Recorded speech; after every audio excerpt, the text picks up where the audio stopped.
Welcome back to another episode of Beyond Coaching. We're doing a short with me and my much more charismatic partner Dustin, and talking about the first C of competence today.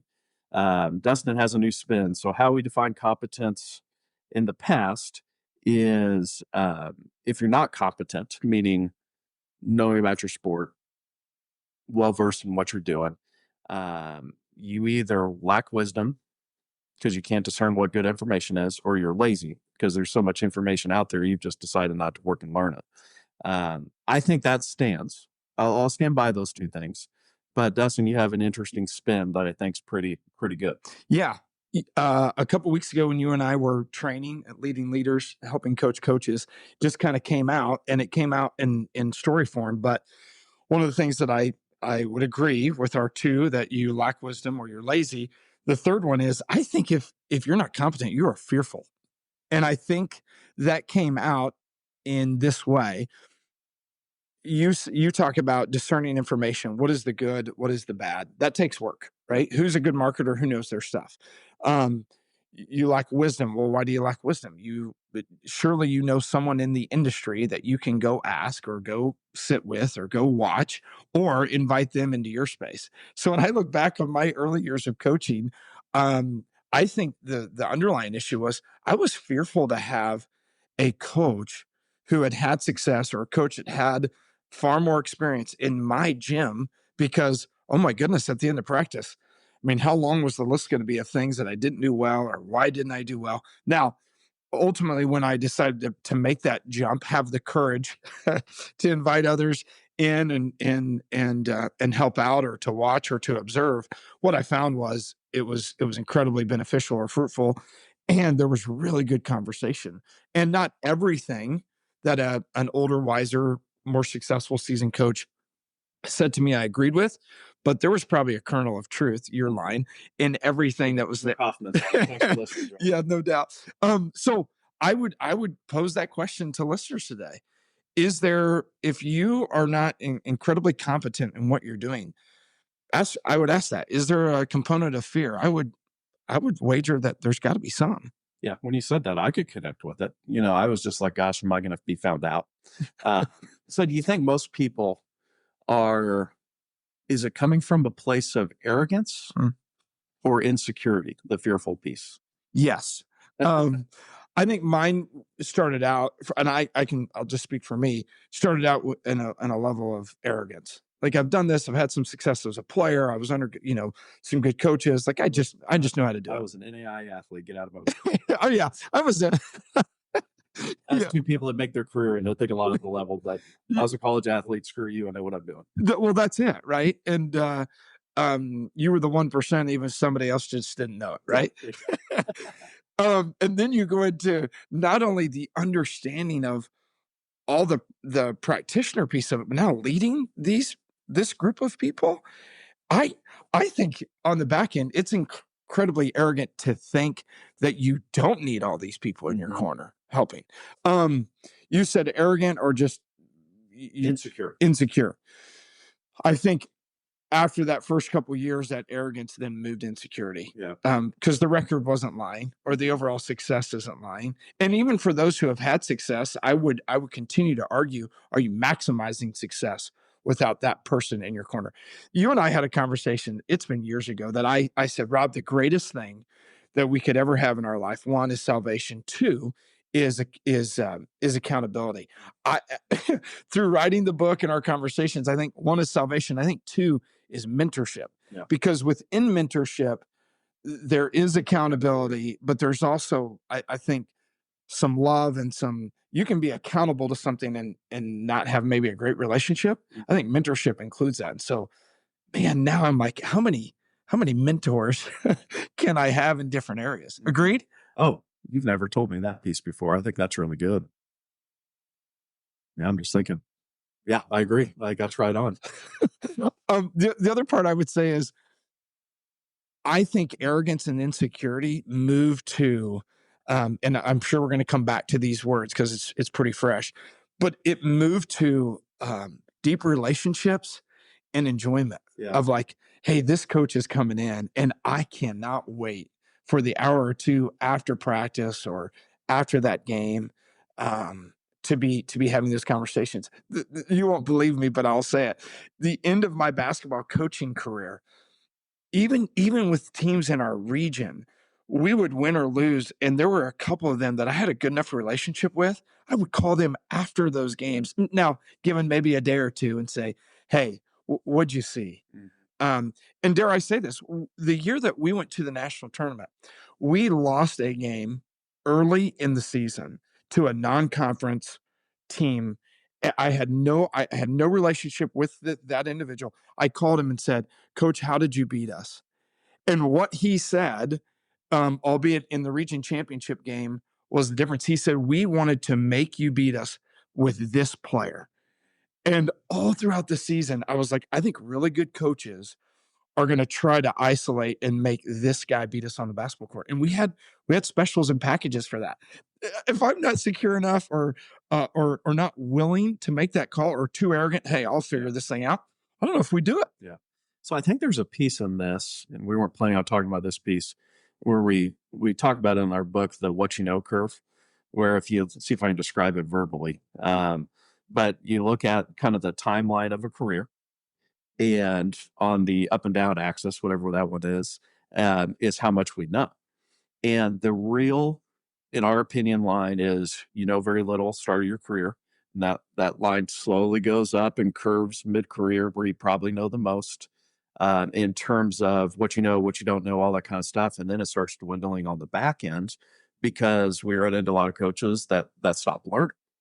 And I think there's probably what got me going is the um, arrogance or insecurity early on. It's probably a combination of both. And probably on the back end, it is too. But you need to, yeah, be comfortable enough to get the feedback to figure out what you don't know, how things are evolving. And there's a level of work in there that I think can be hard and, challenging your beliefs. And then there's that fear of putting yourself out there to others. But I think people get to a point in their career, kind of when they're at the top of that curve where they probably know more, they also realize how much they don't know. And they're comfortable and secure enough of, okay, I know what I'm doing. Um, but I want to get better. So please come in and tell me everything I suck at. Yeah, that's fair. That's a little bit of a verbal about it. Yeah, no, I do. The word that came out as you were saying that is, are we curious out of fear or are we curious out of anticipation? Yeah. And when we're curious out of fear, it's like, okay, what do I just need to know to not lose? I think when we're curious out of anticipation, it's, man, what do we not know that we don't know to develop it? And that there's a difference there. It's kind of are you playing to win or playing not to lose? And I think that again, that word of lacking wisdom, um, you're lazy and can't discern or don't know how to discern the good from the not good or the good from the really good. And then three, just, yeah, are we fearful in that way? And I think there's a fearful piece where if I'm being totally honest with myself, I would have never said this when I was only head coach for 4 years at the college level. But um, I think there was a piece of me of like, I think I had one losing record. And there was every part of me like, oh, do I just suck at this? Have I been faking it? What are people going to think of me? And instead of like diving into it, leaning in, say, okay, let's go learn, and I think that fearful piece may come from that place as well. Yeah, I would ask the question for coaches who have won at a high level, or maybe they've won, a conference championship or gone to nationals maybe repeatedly. Is there a fear of like, hey, I got this thing going. I'm not changing anything. You come to, and I don't think that can happen because I think the kids that you're coaching every year change. And I think there's a layer, and I think this is probably true high school, college level, whatever.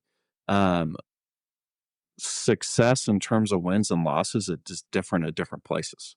And that has to do with the resources at the place, the location. There's some places there where, I mean, I go back to our time at Heston College, and private to your school at the time competing against community colleges, um, you weren't going to go 28-3 in basketball, just impossible.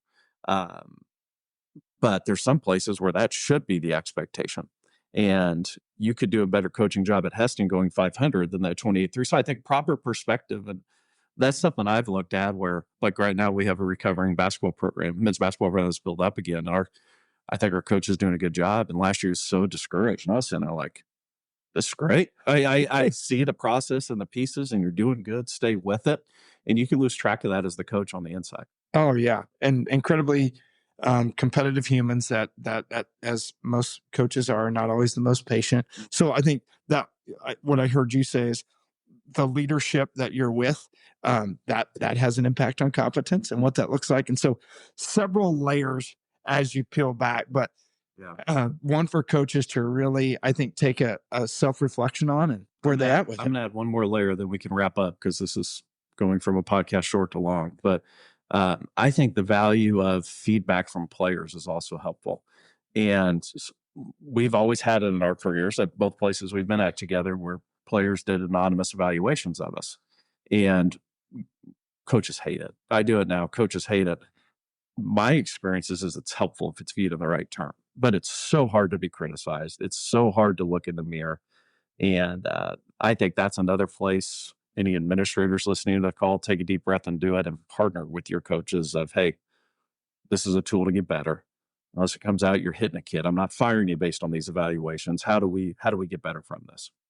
Tell me, as a young coach or early in your coaching career, tell me how you, when you got that feedback or those evaluations, how you reacted compared to how you did it in the last part of your career. Because I know for me, it was wildly different. I read it from a defensive posture early on. And I had a good leader as my AD who helped walk me through that. But it would take me a couple weeks to be at a place of like, okay, what can I learn from this? And it might just be one or two things. Um, but I also didn't understand intent and impact.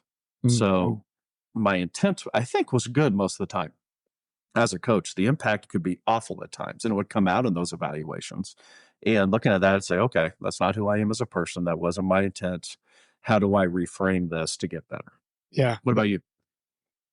I agree. And what I would say is early in my career, I feared those like, oh, what's the one kid gonna say? Or, Yeah. the snapshot of what you didn't do right. Now, I love them so much, and I'm going more to I'm very interested in the parts or the scores that are low, saying, man, how can I make those better? What are changes I can do? And oh, by the way, I have found in almost 20 years, my student athletes, my guys have been it's been pretty accurate. They ain't stupid. And I think something, again, advice to administrators is, and I tell all the kids this when we're giving them the evaluation, because how we do it is I get in the room with them and another administrator and the coach isn't even there. And you frame it as this is a way to be helpful. And I want to know the truth. But if I think you're just being a jerk, I'm going to delete it. I'm not even going to give it to the coach. So if you have hard feedback, great. But if it comes across as vindictive, that's not helpful. Yeah. And framing that, 99% of kids are respectful of it and do a good job. I'll end with this. I think that those evaluations as a younger coach compared to where maybe you're at as a seasoned coach changes in this way. We expect and ask our kids to go through tough things and have difficult conversations. And we're constantly asking for elevation. Let's get better. Let's get better. Let's get better. Right. Whether that's classroom or the X's and O's. And then I would return that sometime as a coach early in my career. It was like, let me ask you to do all these things. Mhm. But when it comes to things I can do better, all of a sudden I'm going to be really critical and defensive. Yeah. And so that being said, one of those questions that goes into competence, what do I not know that I don't know? That's been an unbelievable question in one-on-ones for me with players. And I think, again, we talk about buy-in or lean in. Man, when you're sitting with a collegiate athlete, a high school athlete, whatever it is, and you're saying, "Hey, what do I not know? What?" I say it in this way: "What do I suck at? What did I tell you we were going to do, but you're not seeing it?" There's I have found that athletes are incredibly human. That's your line. Yeah. And two, I think they're pretty fair. And so again, helping with all those things, all under this umbrella of competence, it's exciting. I hope people can find this as a resource, some application for it, and I think we'll be better not only as coaches and leaders, but as teams for it. Yeah. I think there's another episode here somewhere of how do administrators get that feedback too.